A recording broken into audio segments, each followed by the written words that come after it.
The radical left has taken over the Democratic Party.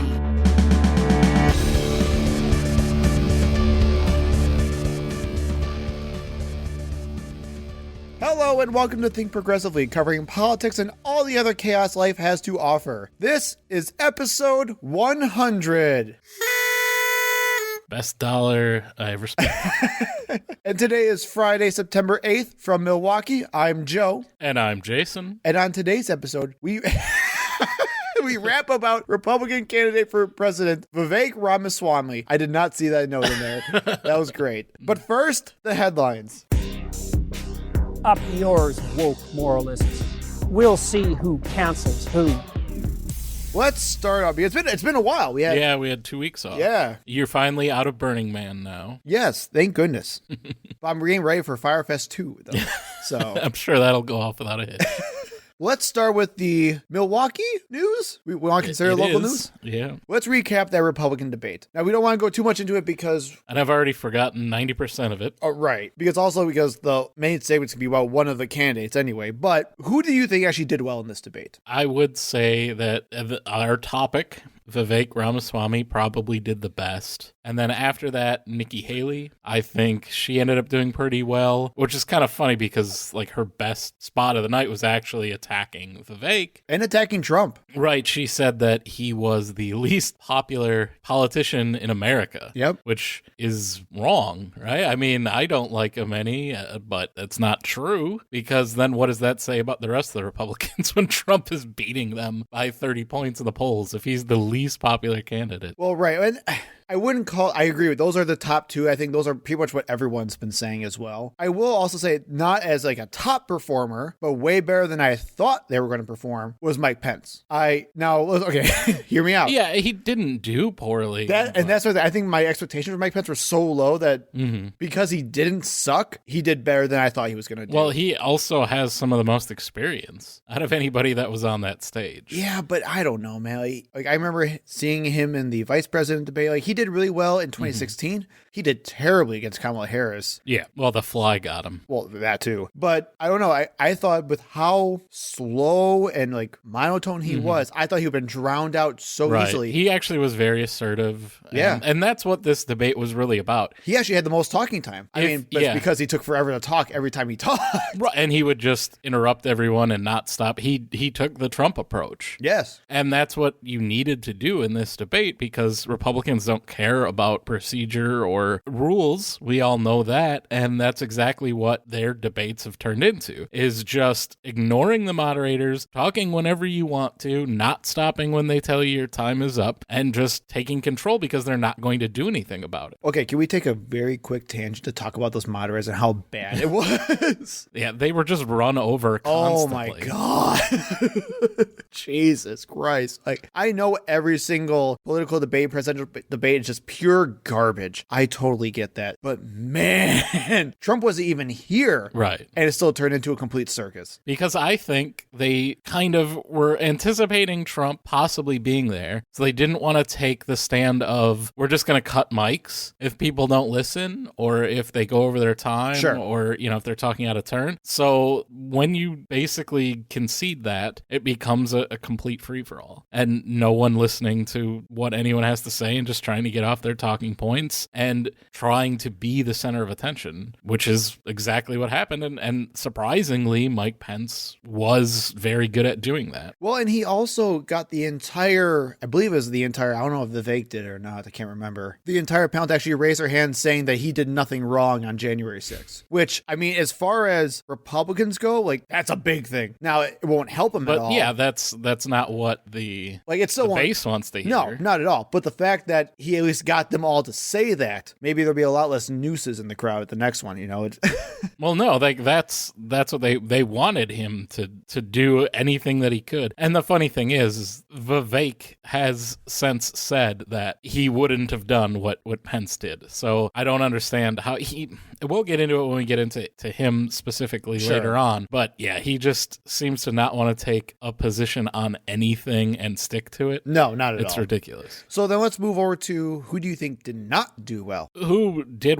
the worst than I expected was Chris Christie. Oh, he was awful. He turned into such a little pansy. Mm-hmm. And he was trying to attack Vivek as a stand-in for Trump, which was really ineffective because he doesn't really have the talking points against him. No. So he tried to just shoehorn some of his old hits. Oh, you sound like ChatGPT. Vivek sounds like a used car salesman. The audience isn't really going to get that. Most of the Republican base is like in their 70s. I don't know who that's even for. And he just was not very effective. And as he should know, everyone hates him. Right. He should have anticipated that, but I think he was trying to get the crowd on his side, which is never going to happen, especially his entire candidacy is just, I want to debate Donald Trump. And Vivek called him out on that, where he said his entire campaign was a vengeance campaign. Yeah, and that's true. Yes, I agree. And we all knew that going into it, too. I'm also going to say, while Vivek did probably one of the best of anybody there, he also didn't do himself a lot of favors because he got himself in trouble a lot and got himself attacked a lot. And I believe in like polling afterwards too, a lot of people found him extremely annoying, very preachy, and unlikable. But his poll numbers went up after the debate. But that's what I'm saying. So he still did net better than no matter what it was. And I expected that. Like, I don't want to be like, I already knew that going into it type of guy, but I did because he's very much like a Ben Carson from 2016. Where no one knows who he is. He's a different type of person, not a typical politician. And usually when that happens, especially now in today's Republican Party, they go crazy.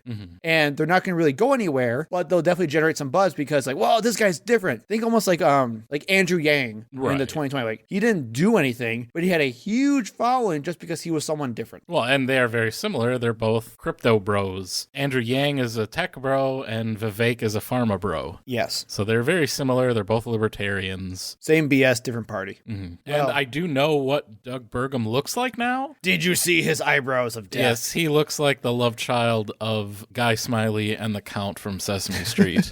Well, and it was kind of funny too because I saw some aftermath about Doug Burgum afterward. And obviously everyone was upset because he's like this really old school moderates favorite because he's a moderate dude. Yeah, tech billionaire. Right. Yay. And he was asked what his prep was beforehand. And I guess Burgum responded saying, I don't know. I don't really have a plan. I'm just going to go out there and have a good time. I'm just excited to be there. I am just wasting some of my money, but I'm rich, so do I care. And someone even said like how Doug Burgum is basically just another tourist in Milwaukee watching the debate. Well, I think a lot like Vivek, he's there to try to get a cabinet position. Yeah, I agree. And I'm surprised that Nikki Haley did attack Trump because she probably ended her chances of being vice president. Oh, absolutely. Well, then that brings me to my next point, which is what highlights stuck out to you the most? Well, certainly that one that we said, her calling Trump the most unpopular politician in the world, it was surprising, although like it didn't really generate the reaction that I expected it to generate at that point, but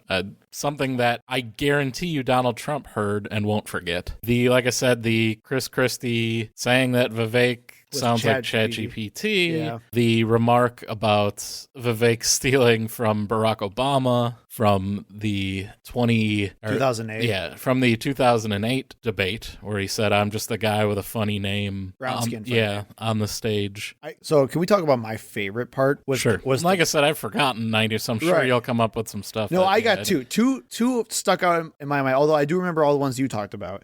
Was number one, the climate change question. Right. That was insane. I truly thought Fox News did the best they could have to prep for this question. And actually, I legitimately got excited when they introduced it. It starts with Brett Baer talking about how the wildfires are out of control, which we discussed on a previous podcast, how the Biden administration's saying this is part of climate change, how experts are saying this is part of climate change, and then how the wildfires and issues happening in California are also due to climate change. Then they shift over to a video question. It was like from a some kid, right? Like 18, 19 years old. And it was from the Young Americans Foundation, which is Scott Walker's like Republican group or whatever it is. So run by the Koch brothers. Basically. And he, again, I got super excited because the question was from this like 18 or 19-year-old kid. And he said, the issue that most Gen Z voters care about right now is climate change, regardless of what party you're on. What can Republicans do to dispel the myth that Republicans don't care about climate change? And I got super excited because I'm like, oh my God, like we're going to have a pro climate change discussion right now in a Republican debate. I was super pumped about that. And I thought their moderators did the right thing where they said, okay, before we get into discussion, can we get a raise of hands to make sure everyone gets a definite yes or no? Who here believes in man-made climate change or whatever they exactly said? Because then you had Ron DeSantis lose his mind saying, we're not school children. The corporate media is lying to you, blah, blah, blah. And it's just like, oh my God, like what's happening? And then people start shouting back and forth. Nikki Haley and some other more moderates are trying to like, I believe in climate change. It's okay. And then people are shouting at each other. Ron DeSantis is still trying to shout and yell at the moderators. And we'll talk about Ron here in a minute. And then all of a sudden, our man, Vivek, just says, well, you know what? I'm not bought and paid for it. I can say this because I have the balls. The climate change agenda is a hoax. Right. Well, and it's like, yeah, everyone else is bought and paid for by the energy companies. Right.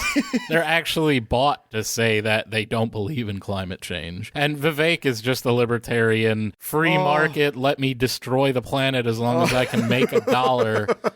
So, of course, he doesn't care. Yes, I will destroy the planet for everyone's future. I don't care. I'll be rich. Oh, it was, and then I'll be able to buy water and oxygen. So what do I care? And everyone on stage lost their minds. I'm like, way to say the quiet part out loud, man. Way to say it.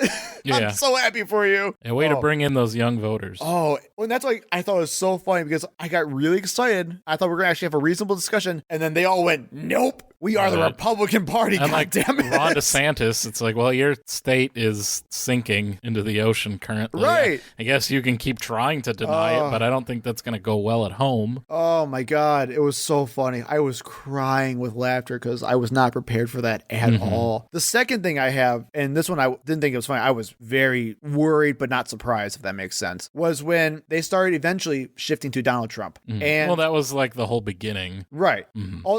Wait, speaking of beginning, can we quickly talk about the fact that they started with that Oliver whatever song? I don't want to talk about that song, honestly. We did the Countryman. Yeah, we already did a Jason Aldean episode. I don't really want to talk about the dumb goober who doesn't even apparently understand his own lyrics or why Republicans would embrace the problem with our country is obese people on welfare. Right. I don't understand why conservatives are embracing my message. Jeez, I can't imagine why, you goob. Oh my God. That was so corny. But anyway. And then he was like, oh, I really mean that impoverished areas are food deserts. What? Like, did you write that song? Okay, whatever. Let's just, again, I don't want to talk about it. You want to go, we can go lyric by lyric if you really want to. Like, no. We could play the song. I'll analyze it. I will take my headphones off. So they started talking about Trump, and they almost like forced the candidates to actually mention Trump, which, I mean, if we also want to say as someone who did well, I would say Donald Trump did well. But the fact that you can skip a debate, still be gain. Yeah, and still be the center of attention, and then gain in popularity after that, you have it, which we'll talk about in a little bit as well. But, and the moderators, Brett Baer, I think, specifically asked if anyone can raise their hands. Again, we're doing the whole raise your hands thing. Who would still support Donald Trump if he was convicted of the crimes that he was accused of? Which is a probability at this point. A high probability. And only 2 people didn't raise their hands. Out of those 11, you had Asa Hutchinson, who I guess good for him. And then you had Chris Christie, who like half raised his hand and then explained that he was just trying to get into talk. Well, he doesn't support Donald Trump now, so I guess that's not really. Well, and that's my I'm not gonna call him out because he wouldn't have sunk his campaign. And then I would still support him anyway. Right. So I actually believe when he said that, which by the way, it just didn't look good for him. So you freaking moron. Anyway, and Ron DeSantis looked around. Did you see Ron DeSantis? What a freaking coward! Right. Oh my God! Yeah, because he's in the center of the stage because he is the highest polling candidate on that stage. And when he's asked, he just sits there and looks to his left. looks to his right. And then sheepishly raises I guess his I'll hand. raise my hand too. And his whole campaign so far has just been how hard he can kiss Trump's ass anyway. So I don't know what he was looking around for. Right. And even then, I don't know what he's even trying to do, because he's not getting like a VP spot. He's not getting a cabinet position because Trump hates him. Right. He's officially declared him as an enemy, even though he's done nothing but kiss his ass the entire time. Right. Like, I think he's just there hoping that if Trump goes to jail, that will, like, disqualify him from being the candidate, or that he'll die because he's in his late 70s. Right. And has a horrible lifestyle. And that's somebody that I would also say really didn't do themselves anything. I can't say that he did bad, because he really didn't do much. Ron DeSantis? Yeah, Ron DeSantis. He just sat there most of the time and let everyone talk. Yep. And never interjected. And then the only times he did talk, all he did is yell. Yes. Like, I don't know who he was yelling at. Well, he wasn't following his instructions, where he was trying to show how likable he was. Have you seen some of the Homelander memes? No. I feel bad for his family, because if that's how he acts, you're on the biggest stage of your life. The problem that you have is people are seeing you as psychotic and like devoid of emotion, like a literal psychopath. For the Republicans. And the best you can do is infrequent outbursts and screaming. Well, at least he did better than freaking Tim Scott, who didn't say anything during the debate. Mm-hmm. Well, he was praying. He was busy praying the whole time. Yeah. The only thing I learned about Tim Scott is he loves him some Jesus. Well, then let's finish this off let's talk about how the primary is going. How are your thoughts right now? We are officially one debate in. We have another debate. No one stands a chance. Trump all the way. No one's going to get close. No one's even close. I think that DeSantis might be the first person, or should be the first person, to bow out. I don't know. He's running out of money. Yeah, that's the thing, is he was supposed to be this clear second, running neck and neck with Trump, and he was at the beginning of his campaign. Yep. And he is now back with everyone else and barely holding off Vivek Ramaswamy and Nikki Haley. Which is insane, because Trump has done nothing differently since when they were tied. It's everyone seeing more of Ron DeSantis. Which is, I think, what we talked about like months ago, is that everyone saw this image. It's kind of almost like what Joe Biden does, right? Like, as long as you don't see Joe Biden actually do anything, like, yeah, he's probably a cool dude. But then you watch him like, oh my God, that's our president. Well, it reminds me of like Rudy Giuliani. Yeah. when he was running for president, everyone expected that he was going to do so well, and he waited to get into the campaign until it was really late. And then everyone just made fun of him for only saying 9/11 and not knowing any other words. And his campaign just absolutely cratered after that. And it kind of reminds me of the same thing with Ron DeSantis. Everyone says all you say is woke, and that's all you know. Well, and then on top of that, then you have Vivek Ramaswamy coming in, who does the exact same thing, but more charismatic. Yeah, I guess people see him as charismatic, and we'll talk about him. I mean, I would say it doesn't mean like... I don't see it. I mean, I think he just reminds me of a used car salesman. Like, it's really fake and really bad. Yeah. And I don't understand how anyone... like people love that shit, man. I don't know. I guess that's what Trump does too. Yeah. But I think Trump is actually charismatic. Like, he's funny, and he attacks people and is accurate with his critiques for the most part. Vivek is... he just makes just trying to sell me snake oil. He really gives off like Don Jr. vibes. Mm-hmm. Yeah, it's none of actual charisma, which I don't understand. Apparently people like him because he's been gaining in the polls for a while now, but yeah, I think the more I see of him, the less impressed I am. Right. I mean, and I saw some polling coming out. We're about a few weeks after the debate now. People kind of saw what happened at the debate. They can kind of settle in some more. The campaigns are really going now. Trump's still sitting at like 52, 53%. And he hasn't done a damn thing. Right. Ron DeSantis... there's no reason for him to get into any of the debates. Right. Ron DeSantis has been continuing to fall. I think he was in the high 20s for a while. Now he's down to 18% or so. And he's continuing to fall because all the other candidates are basically taking from Ron DeSantis and growing. And everyone just ignored him during the debate. Yeah. So, I mean, I don't know. I don't see any of these people winning at all. It's absolutely Trump's race to lose. And I mean, I'm not a big prediction guy, but I'm going to be honest, man. I'll make a prediction. Trump's definitely going to become the nominee. Oh, yeah. Like I said, unless he is convicted of like dozens of felonies in these these court cases aren't going to be like starting until right before the elections start. Right, but they may decide, the Republicans may decide that they can't nominate him because... Oh, there'd be riots. I mean, there's going to be at least the start of some of these trials. There'll be going on. Like the whole Stop the Steal people are going to go lose their minds. I know. It would probably end the Republican Party. Yeah. So I hope they do it, but I don't know if he becomes the nominee and then has like a 60-year prison sentence. There's no way he wins.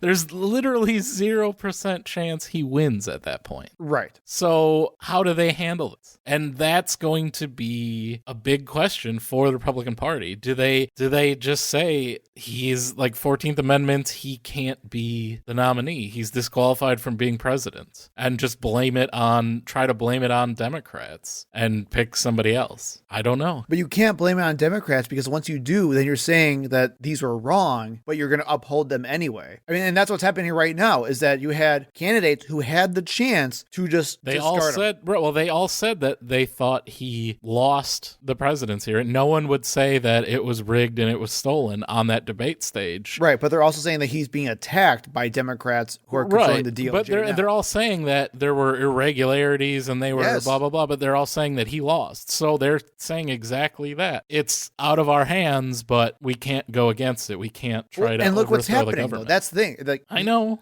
It puts them in a really bad position. They had their chance, man. They screwed it up because they are cowards. That's all I gotta say. They could have. All they had to do was vote to impeach him instead of say, well, he's not president anymore, so we can't impeach him, which was, of course, false. They could have. It's all Mitch McConnell's fault. Yep. Who froze again.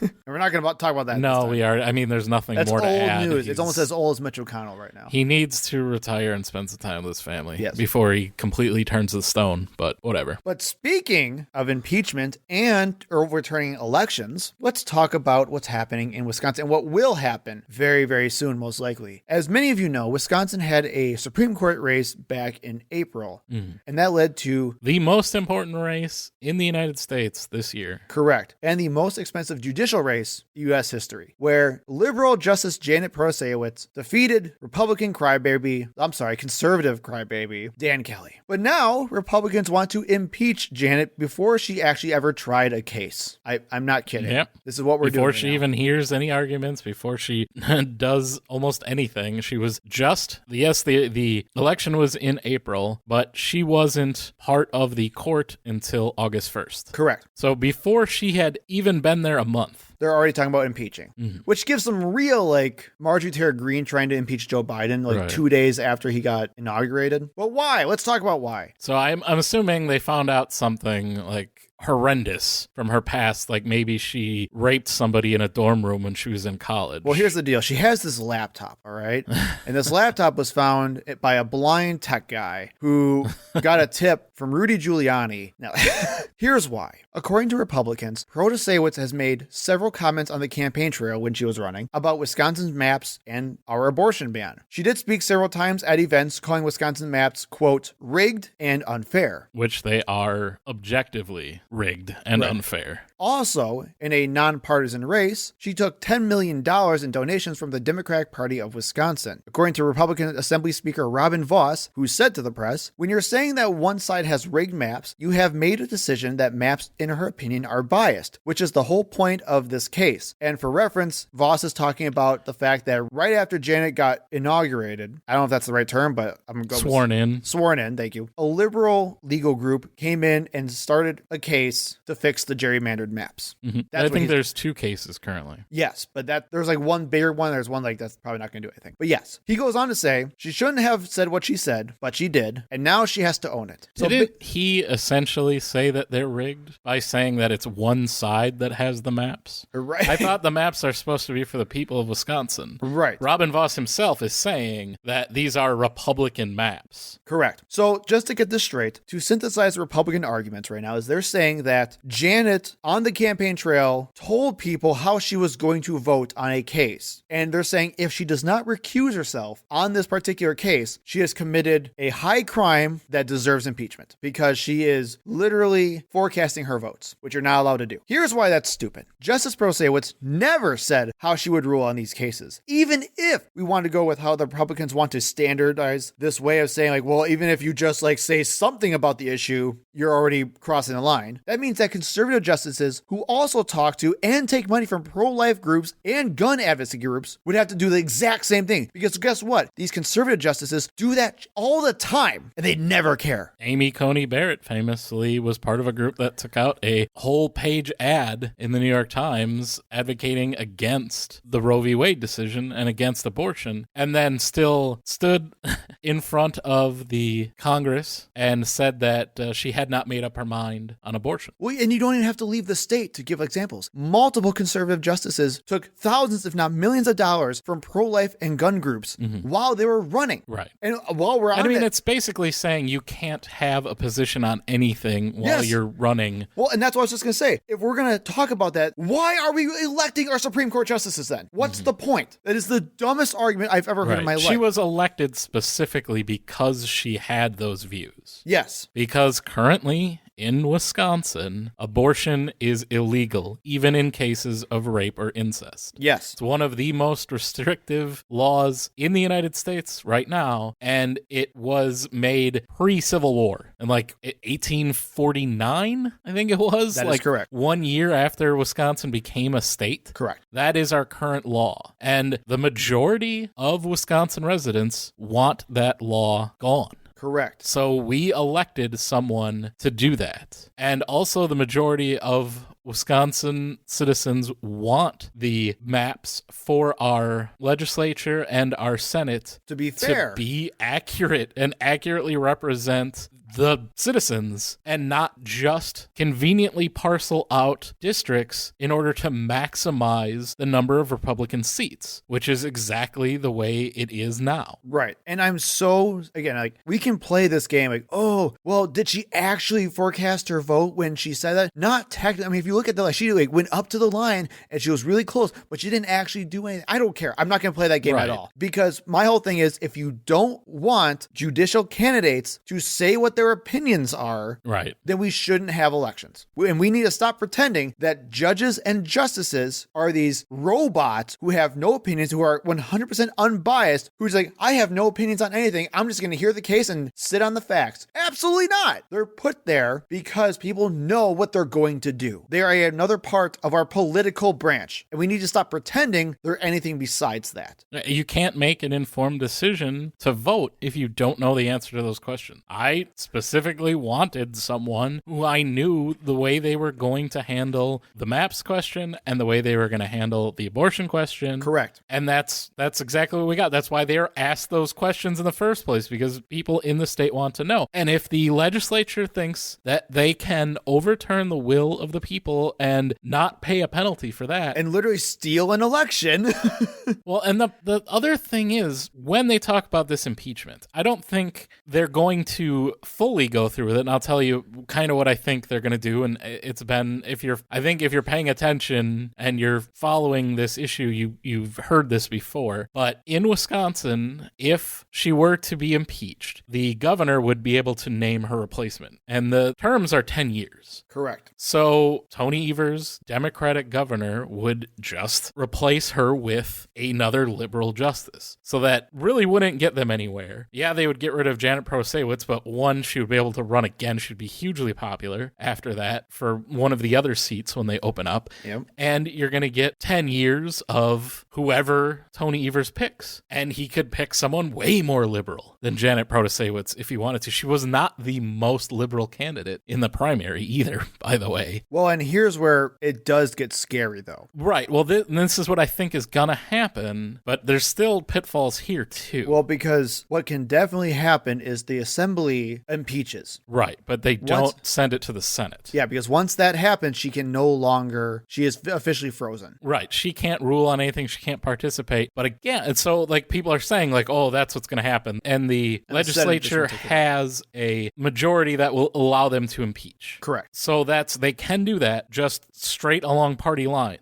Correct. But again, the problem with that, if they were to try to do that and just try to freeze her, we have a state legislature and a state Senate. So legislature votes to impeach her, succeeds. She can't do anything at that point. She cannot participate. Senate never votes on it. She can't be replaced by Tony Evers. But what she can do is resign, and then she would be replaced by Tony Evers. Correct. So you still run into the exact same issue. Correct. So I don't see where this gets them other than to really rally everyone who voted for Janet Protasiewicz. So that's my thing. Is can we do the other reason why it's stupid and just debunk their other really quickly, and then we'll get to that. So their other argument they have is the $10 million in donations from the Democratic Party of Wisconsin, and they say, one, this was a nonpartisan race, and number two, the Democratic Party of Wisconsin is basically one of the two parties that get affected by the maps. So you're biasing yourself by being in bed with one of the parties. And she did say she would recuse herself from any suits brought by the Democratic or involving the Democratic Party of Wisconsin. Correct. Which I think is more than any other justice has been willing to do. Well, and here's my thing that makes me even angrier, man, is that they keep talking, well, and she got $10 million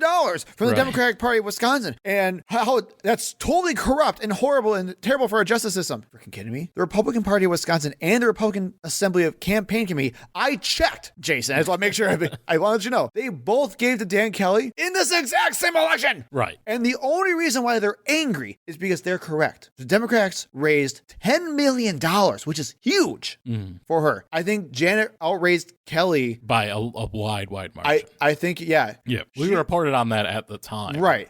And yes, the Republican Party, I think, gave Kelly less than $1 million. It was like $900,000 or something like that. And the campaign committee gave her like another like $200,000. I can't remember what it was. Right. Most of his campaign money came from dark money super PACs. Which is you why. Don't know. Well, and that's why the Republican Party doesn't give as much. It's because all their money are in super PACs instead. Where it's all just billionaires. Right. Where the model in Wisconsin is that the party is what funds. And I'll guarantee you, like, it's coming from Dick Uihlein. Well, of course it is. And it's Liz, by the way, not Dick. She's the crazy one. I know. So anyway, I just had to throw that out there as well. That's also really stupid. So anyway, let's talk about why this is dumb on a political level, because you're 100% correct. I don't understand the Republicans' logic here for doing this politically. They know that just stealing an election is going to be unpopular, but they're going to... And it's not even going... In the end, they can't win. And it's even dumber than that, because they also know that Janet hasn't done anything, so they have nothing to impeach her on. People are already sick of impeachment after the 2 Trump impeachments, and they've said in polls time and time again, even if Joe Biden gets impeached, they're going to be upset about it because they know it's just a political stunt. Well, when Scott Walker was impeached, it was widely unpopular. Right. And number 3, they're impeaching her over the 2 issues that voters care about the most. Right. Abortion and fair maps. Right, what are you doing? Just to kind of make sure, if you don't already know, in Wisconsin, when we had statewide elections, Tony Evers won, Josh Kaul won, all statewide races won by Democrats, and the assembly still went 66% to Republicans. It is impossible, with the way the maps are drawn right now, for Democrats to even have a split. Literally, it's impossible. It's impossible. Like, and Wisconsin is known for how gerrymandered it is. Right. Our state is at least mildly Democratic leaning, if not very close to 50-50. Right. But the way the maps are drawn, it is impossible to have 50-50 representation in the state Congress. Correct. I also just want to throw out there as well, just to put one last bucket of cold water over the Republican idea, is that there was a complaint sent to the Wisconsin Judicial Commission, which basically oversees the state's disciplinary actions of all judges and justices. And it was about this exact same thing, so that they could rule on this and have definitive proof that Janet's worthy of being impeached. And this was filed during the campaign in April. Correct. And they released their letter, I believe, is at the end of August or it was no, July, it was I July, think. Yep. and then she released it in August. Or something Right, like that. right. Yeah. She kept it private because it is normally private. It's only if the party subject, themselves. right, and she has to ask. And she did. Yep. So she released her letter, or the Judicial Commission's letter, which we'll also link in the show notes if you want to see it yourself, stating that they looked into the several complaints made against Protasiewicz and, quote, dismissed these complaints without action. And they also stated that this matter is now closed. They didn't give any details for it, so if you want to see like what exactly they were ruling on, you have to look into the complaint themselves. But Republicans have nothing, man. Mm-hmm. They've got nothing. Yeah. And they are squirming to just literally, like you said, overturn another election in the will of the people of Wisconsin. That's all it is there. It's another power-hungry move, and they are scared to death that they're going to lose their power. Mm-hmm. Their overwhelming majority in the state legislature and state senate are illegitimate, and they know that. And they're trying to protect that illegitimate majority that they have. And we shouldn't, I don't understand how there's no remedy for the majority of the people in the state to do anything about that. And the only thing we could do was vote for a candidate that promised to fix it. And now look what's happening. Correct. Next up, we just wanted to give a very quick update on the Bremerton football coach case. So if you remember, this was the case of the praying football coach who we talked about before, how the Supreme Court just straight up lied. Yeah, and just basically overturn the separation of church and state. Because they just wanted to. Mm-hmm. So talking about corruption in courts, we can talk about that all freaking day. And literally prayed with this guy before hearing his case. Correct. Which is disgusting. So Joe Kennedy, who I cannot stress enough, lives in Florida now, got his job back for this season. In Washington state. And he's gone. He quit. He's done. After one game, he has already quit and moved back to Florida and never plans on coming back. Quote from the article, Kennedy already back in, because I love this quote so much. Kennedy already back in Pensacola, Florida, where he and his wife have lived for 3 years, said he emailed his resignation at 4 a.m. Wednesday due to a family health situation and what he described as a deteriorating situation at the Bremerton School District. I'm sure that situation is the fact that he can make way more money going on conservative speaking tours. Absolutely, dude. So, hate to say we told you guys, but this is what happens when you have Supreme Courts who actually don't care about precedent at all and just do what they want because they want more power. So, good job. Our entire court system is now screwed because of this one stupid football coach who doesn't even have this job anymore. And our next update is on the January 6th convictions. As we told you previously, a bunch of Proud Boys members were convicted for their role in January 6th. They were one of the main groups between them and the Oath Keepers that basically organized this storming of the Capitol. I believe it was like a vacation tourist tour. You know? I just want to point that out. It just got a little rowdy. Yeah, a little out of hand. Over the last week, Proud Boy members Ethan Nordine was sentenced to 18 years in prison. Joseph Biggs and Zachary Rell were sentenced to 17 and 15 years respectively. And former Proud Boys leader Enrique Tarrio was sentenced Tuesday to 22 years in prison, the stiffest punishment that has been handed down yet. I want to give you a couple quotes, which I think are funny. I'm ready. According to Tarrio, he said, "I am not a political zealot. Okay. Inflicting harm or changing the results of the election was not my goal. What? Please show me mercy. What? I ask that you do not take my 40s from me." Oh, we're going to take a lot more than that, Enrique. Oh, he's a real tough guy now, all of a sudden, in front of a judge. Judge pointed to Tarrio's messaging, cheering on the Capitol attack and the Proud Boys' role in it. According to messages, private group messages between Tarrio and the Proud Boys, he wrote, "Make no mistake, we did this." And "do what must be done." Oh, okay. When another Proud Boys member asked what they should do next, he responded, "Do it again." So he can argue all he wants that was never his intention to the judge, but the evidence that was gathered kind of went against that. His mom is going on like a speaking tour right now in defense of him right now? Well, what would you expect from someone's mom? Oh, what chaos. I'm glad. Goodbye forever. Or at least for 15 to 22 years for these people. They won't be around to do it again in a year. Thank goodness. M&Ms will not be satisfied until every last cartoon character is deeply unappealing and totally androgynous, until the moment you wouldn't want to have a drink with any one of them. That's the goal. When you're totally turned off, they've won.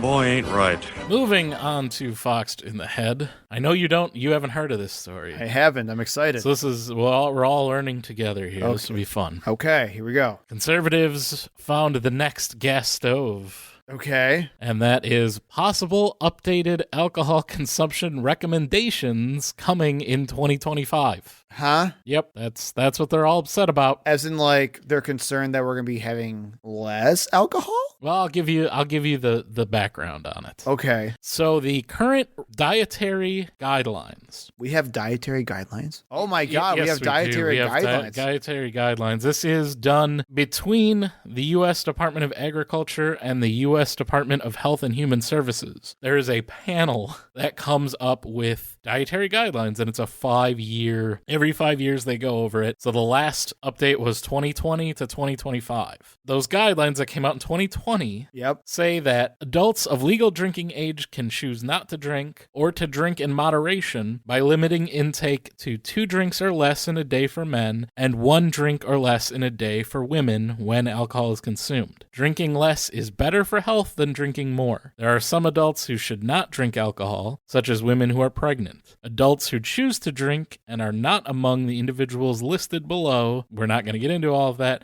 who should not drink, are encouraged to limit daily intakes to align with the dietary guidelines. People who do not drink should not start drinking for any reason. Those are the current guidelines, and that is stricter language than they've had previously. Previously, there were some studies that showed that maybe slight intake of red wine might be good for you, but... Sure, I've heard that before. Right, but those studies have all been basically proven false, and it actually has much more to do with your diet than it does with you drinking, and basically anything more than very, very minor alcohol intake greatly increases your cancer risks. Well, I think we should talk about that a little bit as well, because we have this weird acceptance of alcohol consumption when we have very hard-lined, like puritanical concerns over things like marijuana. Mm-hmm. And I'm not saying marijuana is like great for you either, but it's probably not as... It's not as bad. Yeah, bad for you as alcohol. But that's what I'm trying to get at, is that we are just totally fine with just killing each other through alcohol consumption. But the second we have anything that's not alcohol, we lose our freaking minds about it. Well, I mean, they made that whole movie, Reefer Madness. I know why. It's because marijuana is associated with a minority group, which some people in our country do not like, and will do anything they can to continue demonizing and incarcerating them. So that's the reason. So our current guidelines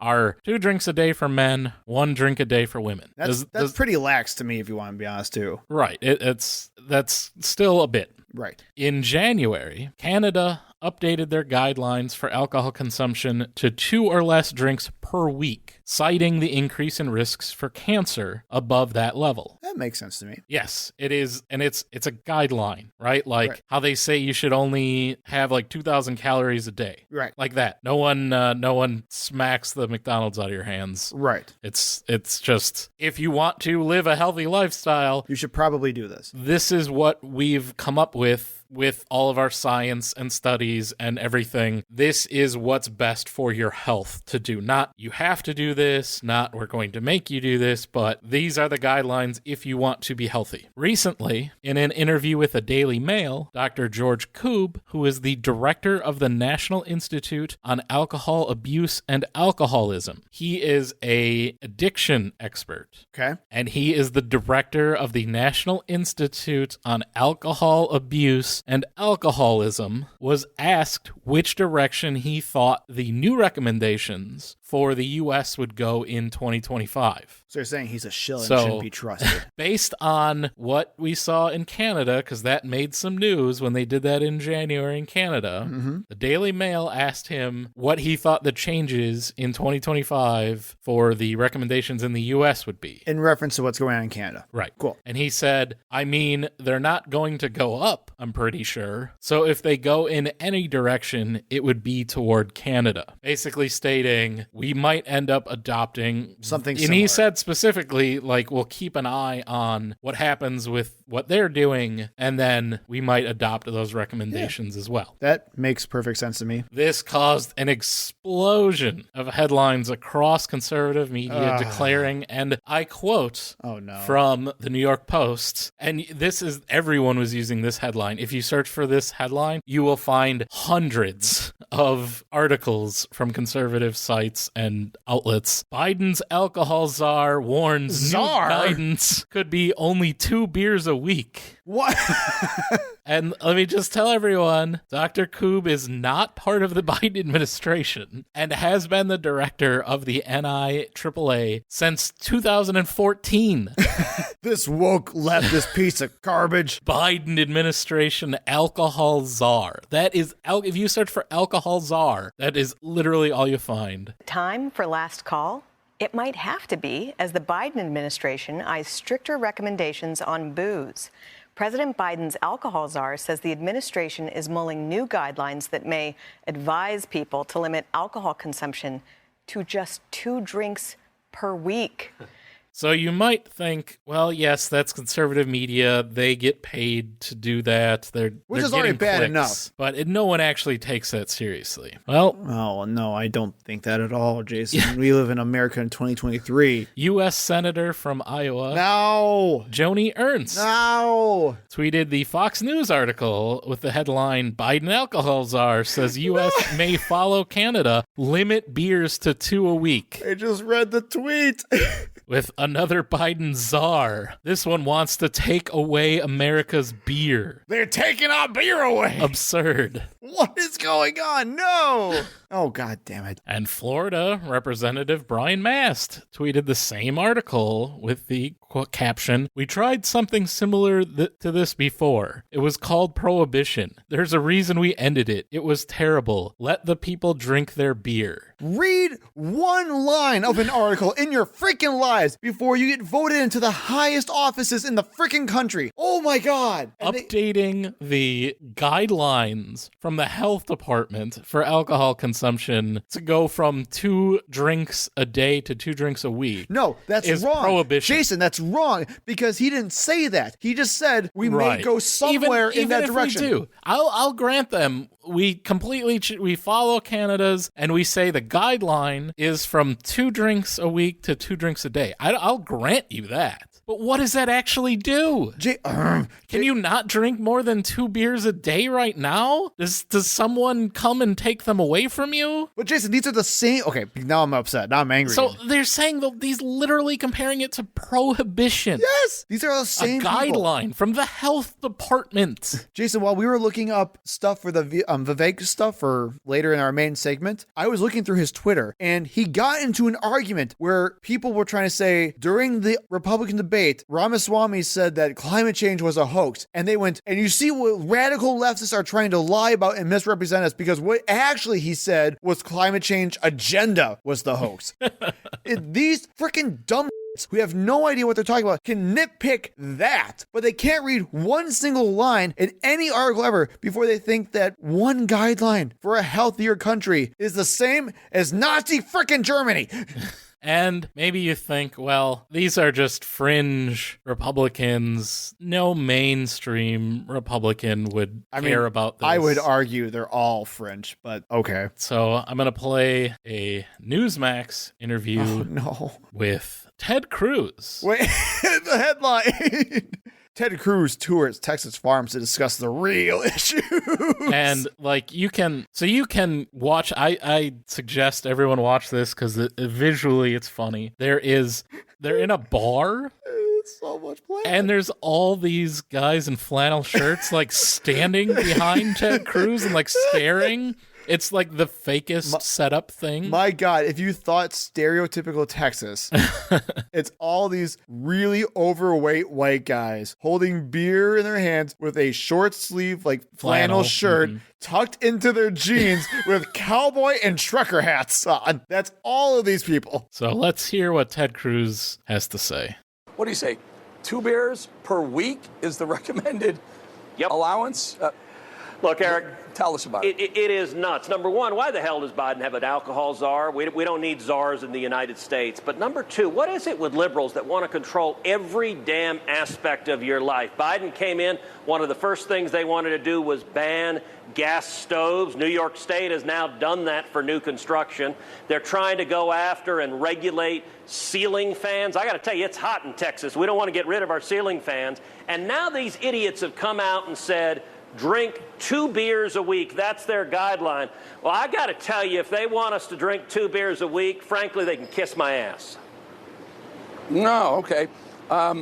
Senator, I brought a beer to drink with you. I'll drink this non-alcoholic beer with you because I'm not allowed to drink on camera, but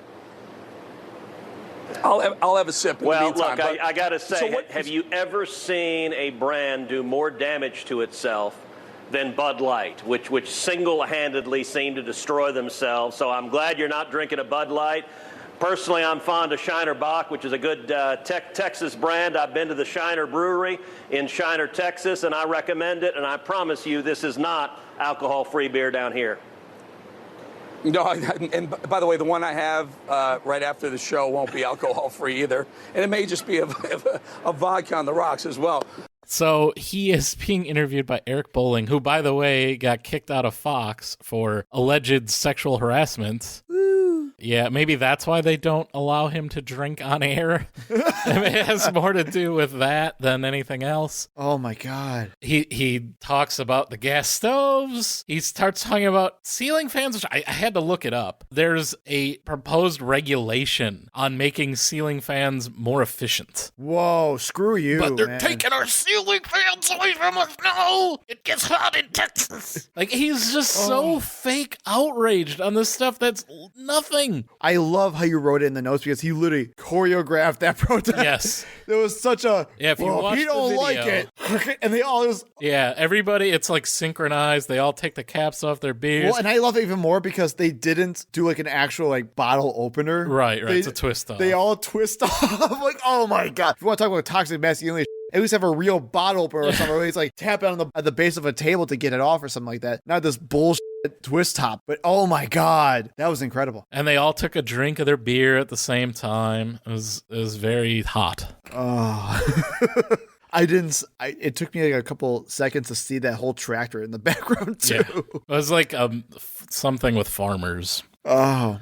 Well, he said, literally, the headline was, Cruz goes into farmer bars to talk about the real issues. Right. And apparently it's the fact that There's one guideline that health department might change their recommendations. And it's based on science. How anti-science are we getting as a country? It is just horrible. I mean, it is Texas, so get it? It's not just Texas. I think they've been there, though. This is everywhere. It's a representative from Iowa, representative from Florida, the entire Republic. You saw Fox News, Newsmax. Those are the mainstream conservative news outlets. Are like, they can't tell us what to do. They're saying it's not healthy for you.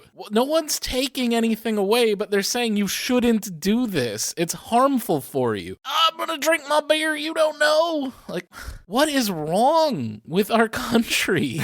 There's something fundamentally broken. Oh, yeah. That we just don't listen anymore. Like someone saying, hey, you're increasing your risk of cancer by like 30% by having more than 2 drinks a week. Stop trying to take my alcohol away. Let me kill myself in peace. Well, it's like you can. Nobody, again, like the recommendation now, 2 a day. No one stops you from having more than 2 drinks a day. Well, and don't you love the fact that he just had to throw in Bud Light as well? For right. Just yeah, no reason. And he said, I'm glad you're not drinking a Bud Light. You can't actually see whatever beer that he's drinking because he holds it so that you can't see the label. So I don't know why he knows that he's not drinking a Bud Light. Maybe because he's a Newsmax host. So he just assumes he's not. But I don't even know what the Bud Light non-alcoholic. Why would you even bother drinking a non-alcoholic beer anyway? Right. I would just get like a ginger beer or something. If you really want to go along with the choreography there and drink along to it. And it also shows you that it was planned to the point where Ted Cruz told them what he was going to do.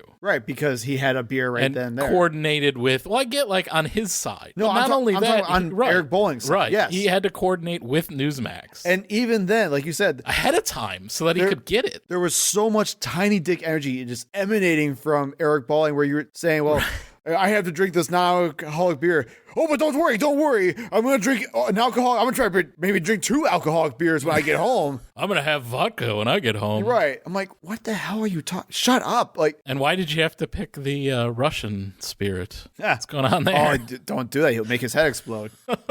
Don't you mean good old American whiskey? Some bourbon from Bourbon County, Kentucky? I'm going to be honest, Jason. When you started this whole thing and I thought we just had a couple of tweets, I'm like, really? This is all we're doing? You really saved. I came through. You really saved the best for the last there. I wasn't ready for it. And that's where the idea all came from, is the Ted Cruz thing. Ted Cruz is such a weirdo. Talk about someone who's trying to be human as well.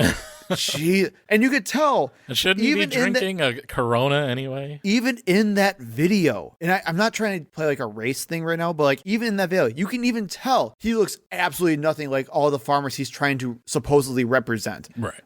He has no cares for any of these people. He has nothing in common with any of these people. But we're going to sit here and pretend like he does so he can try to act like not a reptile in front of a camera. He's fighting to protect them from the dietary guidelines from the health and agriculture department. Literally. And you saw them, Jason. They're all overweight and out of shape. And they're protesting dietary guidelines. Right. Those are the people that really shouldn't be having more than 2 drinks. All their risk factors are greatly increased for all of the health risks that come with drinking more than the recommended amounts. You stupid idiots. Don't you dare update your recommendations based on current studies and understanding of science. Not in my country. I want to move. Physically? Out of the country? Or yes. If anyone from Japan is listening, please take me in. Sumimasen. That was really a productive segment, wasn't it? It's hard to get any word in with this clown. So let's talk about the rising star, I guess, of the GOP, Vivek Ramaswamy. We already kind of talked about how he was the star of the GOP debate, and he kind of blasted himself into mainstream conservative media through that one stage appearance, and he has been taking off like a rocket ever since. But who actually is Vivek? Well, we're going to dive into that biography right now, tell you about who he is, what his ideas are, and show you, he's actually a real big idiot, and I don't know why anyone's paying attention to him. He's just a used car salesman who wants to be president and has no chance. Let's start with his early background. Vivek was born in Cincinnati, Ohio in 1985, actually, to 2 Indian immigrant parents. And it should be worth noting as well, those parents were both Brahmins, which was the highest caste of India. So extremely privileged, usually pretty wealthy, and very well off. His father was an engineer and his mom was a geriatric psychiatrist and pushed him very hard in school. He wasn't a stupid kid, worked hard, had no privilege, pulled himself by his bootstraps, and got into Harvard, where he became a libertarian rapper. I kid you not, he went by Vivek in his early college days, where he rapped about libertarian values and covered songs by Eminem, because he loved Eminem. There's an amazing video of him on stage. I don't know, have you seen this? Yes. Where he's karaokeing Lose Yourself. And he afterwards got a cease and desist letter from Eminem telling him to stop because he does not want to be associated with Vivek. So after that, whatever that was, didn't go anywhere. So, and while we're not going to torture your ears with his old school hip hop. Well, he did it. He did the Lose Yourself during the campaign trail. Well, that was the whole point of the Iowa State Fair. Yeah. And we're not going to play that because that is really bad. We are going to show you the golden clip on Fox News where he freestyles about himself. Enjoy. I've seen the video. You were a libertarian rapper. Explain that, Mr. Ramaswamy. Well, look, the things they're digging up, they're going deep. And I have to say, some of these opposition research stories are false, but I will confirm that one is true. I was a little bit of a libertarian freestyler in college and had some fun with it. Do you remember any of that rapper? Do you have some freestyling to do today, Vivek? But it's not like a kind of thing you remember, right? You just say what you're inspired to say. So, I like, that's kind of what I'm doing on the campaign trail in some sense, is freestyling my message. All right, very good. Go ahead. You want to join us on the campaign trail? You want to join us on the campaign trail? You can do that. I often open up. I say, my name's Vivek. It rhymes with cake. It ain't about thee. It isn't about me. It is about thee. The United States is about liberty. So, Fox and friends, join us on the trail. We'll have some fun. I'll see you out the trail. Very nicely done, sir. Oh my God. No. And for the people who couldn't see this, Ducey's face, the guy who's interviewing him, is in this. Like, right. His tongue is out and he is like bopping his head. Some of the worst freestyle rapping anyone has ever heard. My name's Vivek. It rhymes with cake. And I'm here to say that I love the free market in a major way. So come on and join us on the campaign trail. We'll have some fun. I'll see you out the trail. We'll see you on the trail. That super innovative, high intellectual freestyle where he rhymes trail with trail. Only libertarian rappers can pull that off. Oh no. But it's probably the first time Steve Ducey has ever heard rap in his life, so he's into it. Well, like I told you before as well, it's probably the first time he's talked to a brown person in the last decade. Oh. My name's Vivek. It rhymes with cake. It also rhymes with fake, because that's the way he sounds. Well, I was a... Like I said, he wasn't... So for some reason, his rap career didn't take off. I don't know how he wasn't signed by Def Jam. Could you imagine Tommy Boy Records as back in the 90s? Could you imagine having your idol writing you a cease and desist letter? Yeah, saying they don't want to be associated. Saying, for the love of God, stop what you're doing.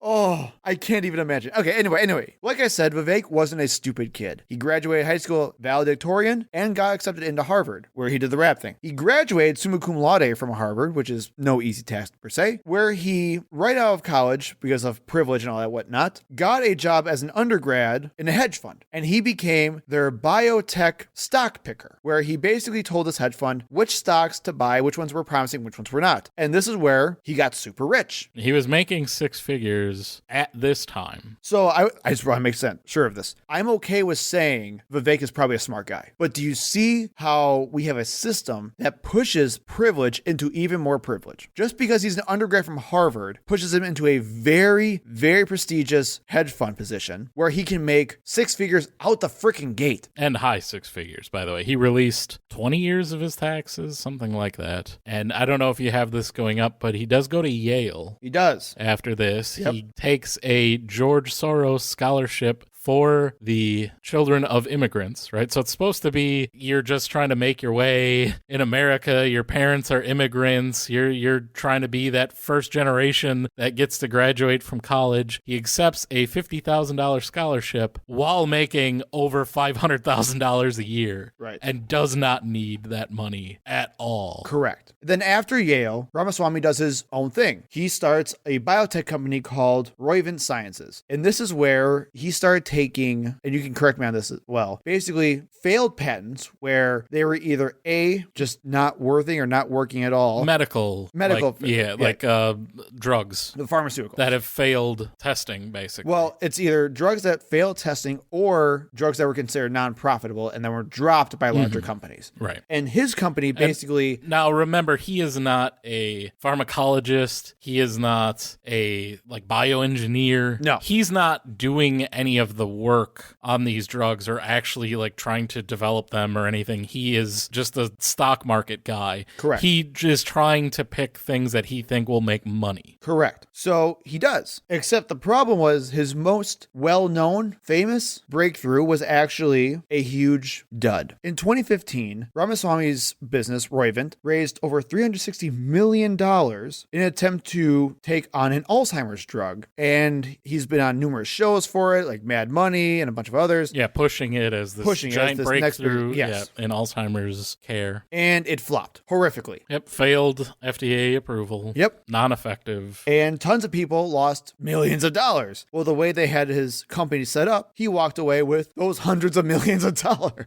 Mm-hmm. So he walked out even richer, even though he absolutely failed miserably. Basically just a pump and dump scheme. Because Absolutely. he is a salesman. That's what he's good at. He's good at selling people. And he sold everyone on this drug. And yes, they have had some drugs that passed approval, mostly after he left. I believe as they the said CEO. I believe that company has, what did it say? I think 6 different drugs make it to market, which is a good record for a pharmaceutical company. Right. But again, he's not a pharmacologist. He's not responsible for any of this. He's just the guy that tries to pick which drugs they can make the most money on. And he tries to sell those to everyone else, sell them to other pharmaceutical companies that would then take them. Correct. So this entire time, Vivek is not interested in politics at all. He's still the same libertarian Wall Street douche that probably still raps "Lose Yourself" to And himself is in his basement. Profiting off of our horrendous medical system and the way we deal with pharmaceuticals in this country, and the fact that pharmaceutical companies make billions of dollars while getting government funding to do so. He is a guy who profited immensely off of that broken system. What he'll tell you, and I've heard this, his Mehdi Hassan interview, which he just gets stomped, in my opinion, by Mehdi Hassan, who doesn't let him back out of or lie about everything that he's said. Yep. He tries to paint himself as, oh, I overturned the pharmaceutical industry. I railed against it. No, he didn't. What did he change? Absolutely nothing. All he did was profit from an absolutely broken system. He saw it, and all he figured out is how to make money off of it. Which is going to what you said before. It's the used car salesman pitch thing, right? It's super overconfidence. Make up whatever you need to say to make yourself look as awesome as possible, and just hope and pray that no one looks into it, because we don't. And even if they do, it doesn't really lose you. They're buying these drugs for not much. Right. Anyway, so if you lose on a few, no big deal. He still made hundreds of millions of dollars. Right, exactly. And it wasn't until 2020 when Vivek started getting more into politics. This is actually during the George Floyd Black Lives Matter protests, where many different companies were coming out in favor of Black Lives Matter, saying different things about racial equality, systemic racism, all that fun stuff. And actually, Vivek was pressured by his own company and employees to make statements as well. And he refused, saying that it was not important for an actual company with fiduciary responsibilities to start going into politics. So what does he do? He goes all the way on the other side and starts saying about how crappy wokeism is, starts saying how bad the Black Lives Matter protests are, and goes on Fox News, Fox Business, and every other right-wing talk show you can to boost his ego, to the point where it actually hurt his own business and he actually had to step away. And that started Vivek's activism career, where he started with the book tour of Woke Inc., and he is branding himself as the CEO of the anti-woke movement. He published several other books after that, again, going on as many shows as he could to boost his own brand. Selling himself. Literally selling himself as anti-woke, anti-ESG, which means environmental social governance. And he does everything he can to cater and pander to a right-wing audience. And that's what brings us to his current presidential campaign, where he's now been campaigning on anti-woke principles and destroying the radical left for the past few months. Destroying the radical left. The only problem with that is, remember when I told you that Vivek wasn't really political? Well, he wasn't. And I mean, really wasn't, because the guy didn't vote since 2004 all the way to 2020. That's 16 years. According to Vivek himself, he didn't begin voting until 2020, when he decided he was a self-proclaimed huge Trump supporter. And from his own website, he said, quote, "The truth is, Vivek was a libertarian in college and voted for a libertarian candidate for president back in 2004 when he was 19 years old. He wasn't inspired by George Bush and John Kerry, or by McCain and Obama, or Romney and Obama. So like most young people, he just sat out his 20s. I voted every time I could, at least for president, even when I wasn't terribly into politics. Dude, I voted in every presidential election.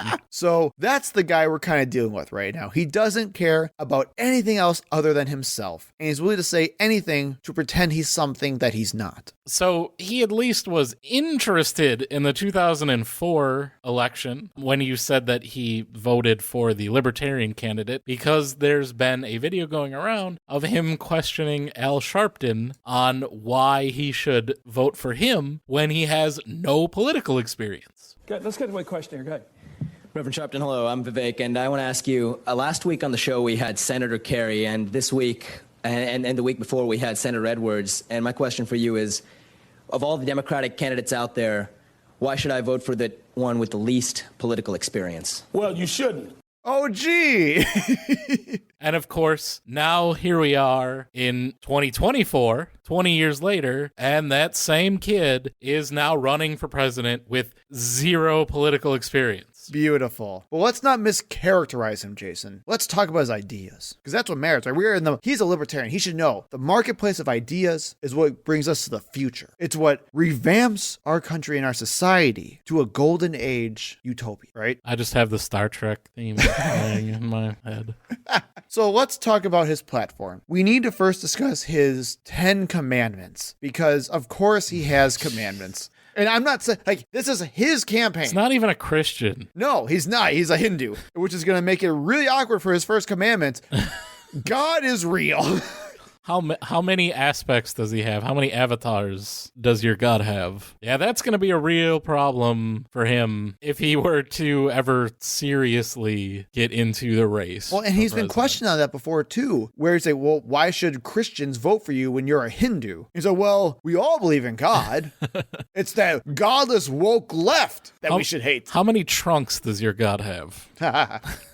Commandment number 2. There are 2 genders. Okay. And again, no one ever questions there are 2 genders. The only problem is somewhat of a spectrum, and that's inarguable. Yes. Right? Hermaphrodites exist. Even if you take anything else out of the equation, there's so much variation, and anything that you can point to say, like, this separates this gender, anyone with any experience and knowledge in that subject will come up with 100 ways how that's not as simple as you think it is. Correct. But hey, if we're talking about experience here, I think we're in the wrong campaign. Number 3. And he worked in the medical industry. Number 3. Human flourishing requires fossil fuels.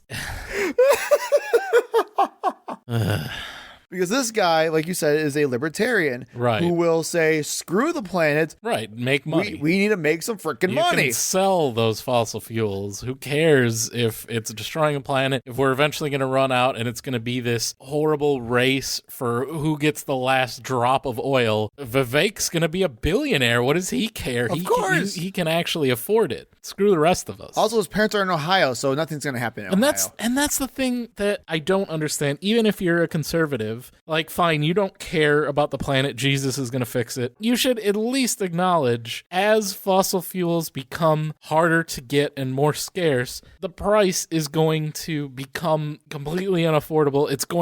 We're going to fight wars just constantly over fossil fuels. Right. And we should have another alternative. And the other fact is, the United States is rich in many resources as we are with such a large landmass. We don't have a large share of the fossil fuel deposits on this planet. We are going to have to buy most of what we get. Which goes directly against his nationalistic and isolationist Right, we are going to be dependent on other countries. And as fuel becomes more and more scarce down the line, the United States could become irrelevant just based on that. And it is in our national interest to develop alternative fuel sources and just because of that. And move away from fossil fuels as much as we can. And be independent from those other countries that control more of the fossil fuels on the planet. Remember, we're talking about the guy who literally said climate change was a hoax. Well, again, I don't care about what that means to the environment, but just from a strategic standpoint alone, and especially if you want to be an isolationist, you should, just based on those criteria, want to move away from fossil fuels. Well, I think it's important because, I mean, this isn't anything unique to Vivek,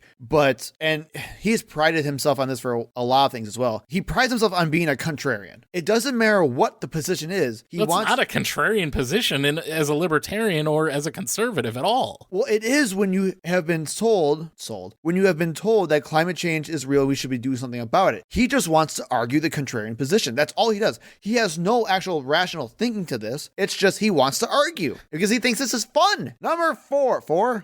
Number 4. Reverse racism is racism. It's nice to see bring that back from a the conservative 2000s. Really standing up for the white people. It's good to see. They're always so down on the white race. I haven't heard reverse racism in a long time, to be honest. Oh, you're not paying attention then. Apparently it's still not. Constantly a Jesus. thing. Yes. So I'm glad to see. I'm trying to come up with like an Indian version for Uncle Tom. I'm not sure. Number 5. An open border is no border. Great. Nice to see from a son of immigrants. I was just going to say that. And he's somebody who wants to literally get rid of birthright citizenship. Right. Well, they did it the right way. They were rich. Of course, right. They paid their way to get here. Number 6. Parents determine the education of their children. So different than the way it actually is now. Right. And no experts in education. I am so, and again, this is not a thing unique to Vivek, but I am so done with this idea that parents know rights. more. Parents' rights. Right. That parents know more than the literal experts of their fields. And yes, we can talk about. Well, he said he wants to get rid of the education department. Oh, absolutely. You beat me to it. Like, he has whole swaths of things about all the departments he wants to get rid of. But I think it's like, 1 million government employees? Yes, or something like that. Yeah, I think that's what it was. And I'm just so done with this rhetoric that these idiotic parents, and yes, I'll happily say idiotic parents because most parents are idiotic. They're certainly not experts in education. No!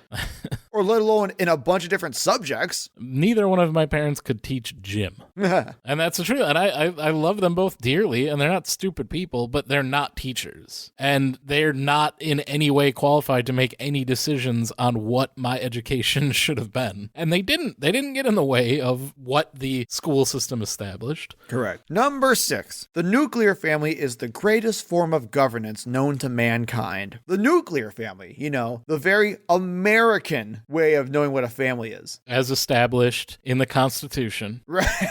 There you have the 4 branches of government: the judicial branch, the legislative branch, the executive branch, and the family. Well, see, and he knows you were going to say that because then number 7 is there are only 3 branches. There's not 4. Well, I thought, where does the nuclear family fit in with that? You shut up. It's the greatest form of governance. What does that even mean? How is a family the greatest form of governance? It doesn't even make any sense. No. It's as good as that Chris Christie. He talks like Chat GPT over here.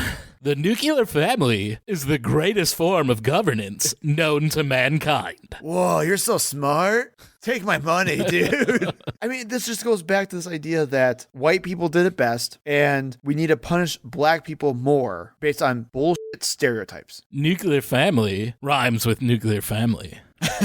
And he should even know, it's so dumb. He should even know that other cultures like India have different forms of family that usually have much larger versions of children and much very different households than the white working class American family does. Right. And the only way that he got to experience that, like you said, his parents were both highly educated and rich. There are 3 branches of the U.S. government, not 4. He is referring to the administrative state as being the 4th branch of government. Regulation. Of course, as a libertarian, he does not want any government regulation of business at all. And that goes, again, hand in hand with getting rid of the education department, getting rid of the EPA.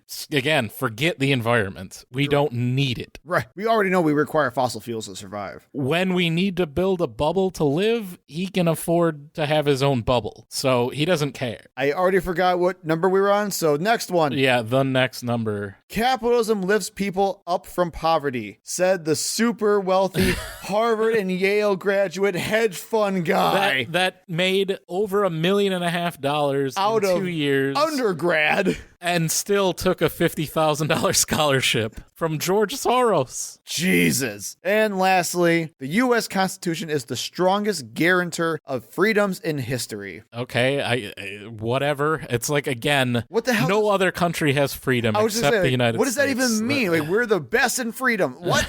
Who cares? What are you even talking about? And even then, I believe by numerous... Ask women. That's all I need to say. Over the last year, ask women if the Constitution guarantees their freedoms. So I just looked up world freedom indexes. You want to know what the 3 most free countries are considered to be? I'll even throw in 4. Norway, Sweden, and Finland. Democratic Socialist Utopia. Well, technically capitalists, but but Right, the but ones they that are Democratic still Socialists right. love Their to talk tax about. rates are much Right. higher. Regulations are much higher. The next one is New Zealand. Social Security support nets, welfare much higher. We are in the United nowhere States. near the top. And that's actually what lifts people up from poverty. By Correct. The way. So let's just quit.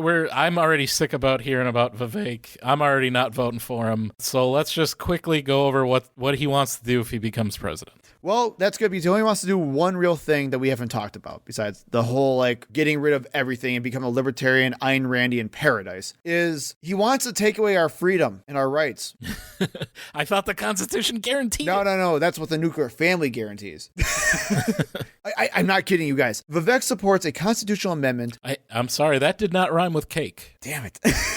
Vivek, the cake fake. Mistake. Supports a constitutional amendment to implement what he calls civic duty voting among Americans aged 18 to 25. This is from his website, you guys. Basically what that means, this amendment will increase the standard voting age to 25 while still allowing all Americans to vote at age 18 if they meet a national service requirement of 6 months or more in the military or as a first responder, or pass a civics test that is required for naturalized citizens. We had done that at one point. Oh my God. I don't think it was a good thing. This is his great idea. Quite literally taking away the voting rights of young people to make them go into the military. Now, here, I'm going to be fair. I'm going to go through his reasoning really quick. Yeah, hurry up. Are you ready? From his website. Critics will note that voter participation among young Americans is already problematically low. They are correct. Only 23% of Americans ages 18 to 25 vote today, which means so you take away their right to vote. Right. Because that'll really get them engaged.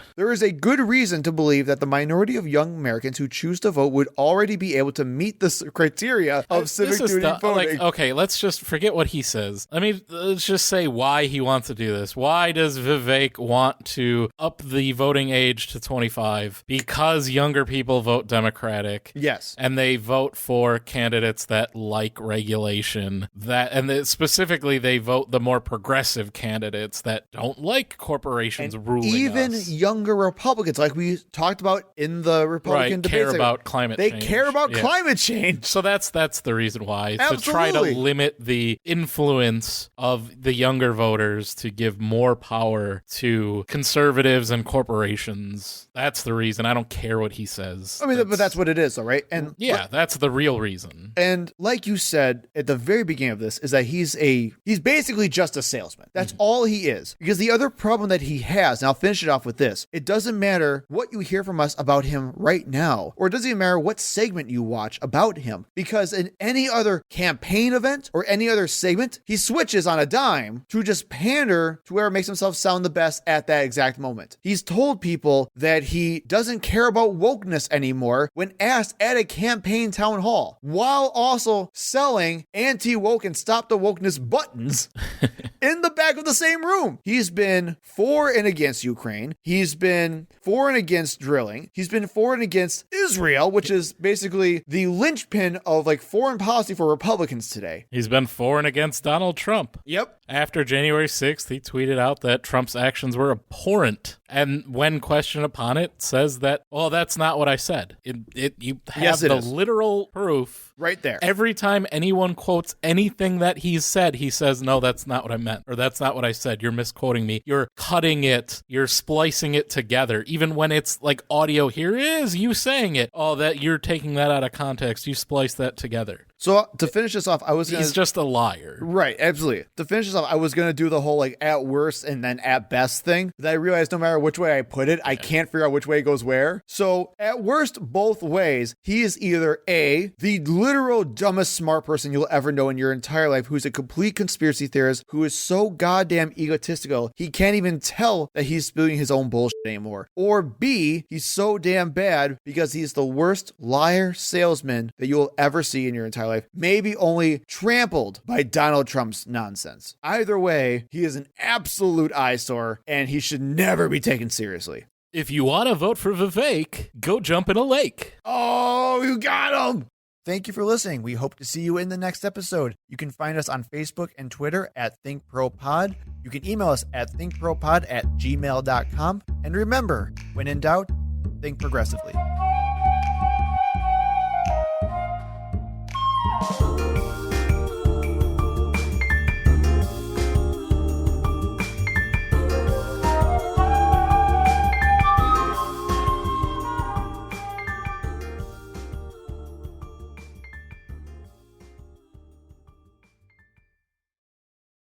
Do you want to do the blow things for the 100th episode? Where are those? Right here. Sure. I'll give you one though. Yeah. I know, right? An ASMR podcast. Trump's going to jail. Republicans are stupid. Chris Christie really is going to take Trump to task.